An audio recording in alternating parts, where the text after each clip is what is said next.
अब हम देखेंगे इस रिवॉल्ट का रिजल्ट क्या हुआ था।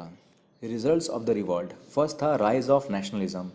सो इस रिवॉल्ट का जो सबसे बड़ा असर पड़ा था वो था कि इंडिया के अंदर नेशनलिज्म की फीलिंग उभर के आ गई थी। और इंडिया की फ्रीडम स्ट्रगल की हिस्ट्री में सबसे बड़ा टर्निंग पॉइंट ये था। इसके वजह से इंडिया के बहुत सारे पार्ट्स के लोग एक साथ शामिल हो चुके थे, यूनाइट होके लड़े थे। और इस रिवॉल्ट के जो लीडर्स थे वो इस बात पे तो नहीं लड़े थे कि हमें पूरा अपना देश के लिए हम लड़ रहे हैं, वो अपने अपने राज्य के लिए लड़े थे। लेकिन फिर भी कुछ लीडर्स थे जैसे कि तात्या टोपे और रानी ऑफ झांसी, ये बहुत सारे लोगों के लिए रोल मॉडल बन गए ब्रेवरी का। काफ़ी सारे लोग इनको याद करते तो उनको पता था कि कितने ब्रेव लोग थे। और 90 साल के अंदर अंदर ही इंडिया को अपनी आज़ादी मिल गई। एक बड़ी जंग लड़के नहीं, बल्कि एक नॉन वायलेंट मास मूवमेंट के हिसाब से। मास मूवमेंट का होता है जिसमें पब्लिक इन्वॉल्व हो सारी। और फर्स्ट देखते हैं इसमें कि क्या क्या और हुआ था। Reorganisation of the British empire in India. अब भले ही ब्रिटिश लोगों ने इस रिवॉल्ट को दबा दिया हो, लेकिन इस रिवॉल्ट ने ब्रिटिश के कॉन्फिडेंस को बहुत ही बुरी तरीके से हिला दिया था। काफ़ी सारे मेजर लिए गए ये बात को ध्यान में रख के कि फिर से ऐसा रिवॉल्ट ना हो और ब्रिटिश के रूल को इंडिया में और भी मजबूत किया जाए। वो कौन कौन से मेजर थे, तो आप क्वेश्चन लिख सकते हो, what were the measures taken to ensure that there would be no repetition of the revolt and to consolidate British rule in India. फिर से बोलता हूँ question, what were the measures taken so that such revolt does not happen again. ठीक है, तो वो measures ये थे कि इस तरह का रिवॉल्ट फिर से ना हो और ब्रिटिश का रूल इंडिया में और भी पावरफुल हो जाए। तो ये फर्स्ट था, India was brought directly under the crown.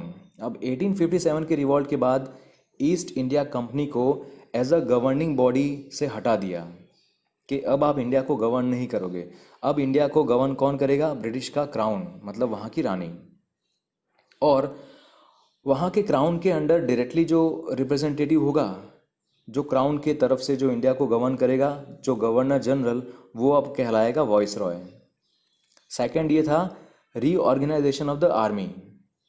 सो काफ़ी सारे ब्रिटिश के ट्रूप्स को इंक्रीज किया गया। इंडिया के जो आर्मी थी यहाँ पे, उसके अंदर काफ़ी सारे ब्रिटिश सोल्जर्स को शामिल किया गया।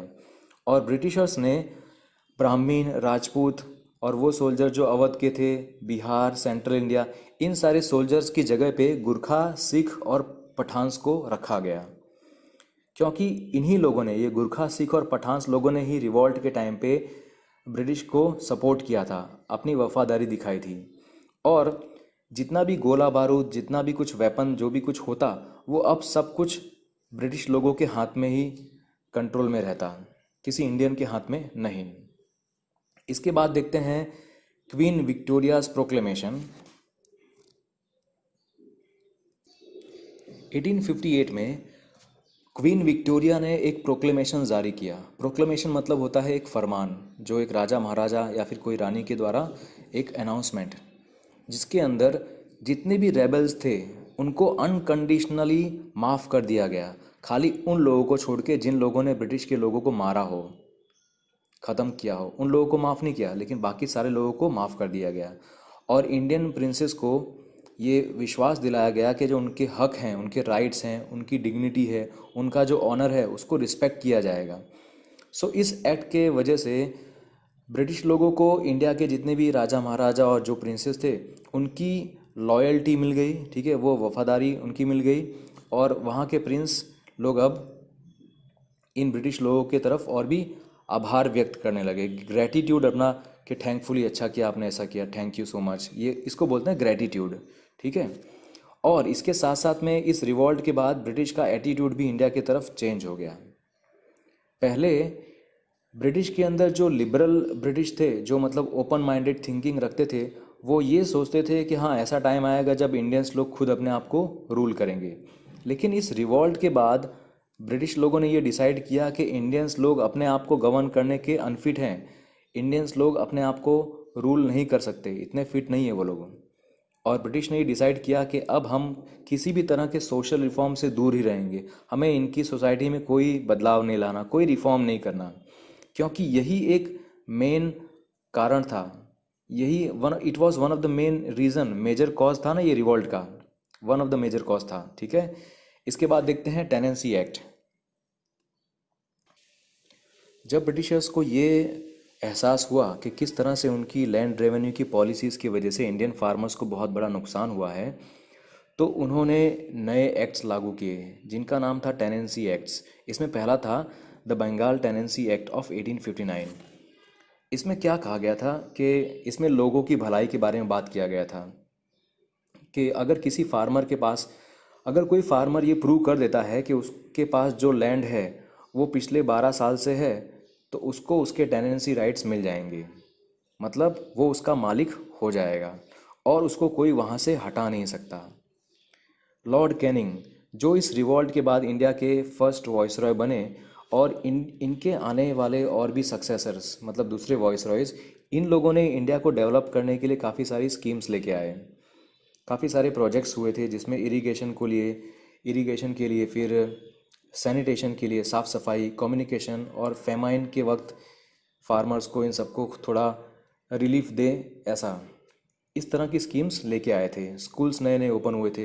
लेकिन जो सबसे बड़ा आउटकम और सबसे इम्पॉर्टेंट जो रिज़ल्ट आया था इस रिवॉल्ट का, वो ये था कि अब इंडिया ईस्ट इंडिया कंपनी के अंडर नहीं था, अब यही हमारा इंडिया ब्रिटेन के क्राउन के अंडर था, मतलब डायरेक्टली ब्रिटेन की गवर्नमेंट अब इंडिया को कंट्रोल करेगी।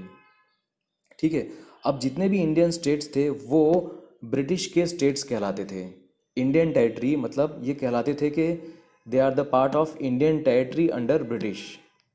और जो कुछ इंडियन जो स्टेट्स थे जो अपने आप को आज़ाद मानते थे या फिर दिखाते थे, वो सिर्फ नाम के आज़ाद थे। इंडिया की हिस्ट्री में एक नया चैप्टर स्टार्ट हो चुका था। तो बच्चों, इसमें क्वेश्चन आप लिख सकते हो कि what was the Bengal tenancy act.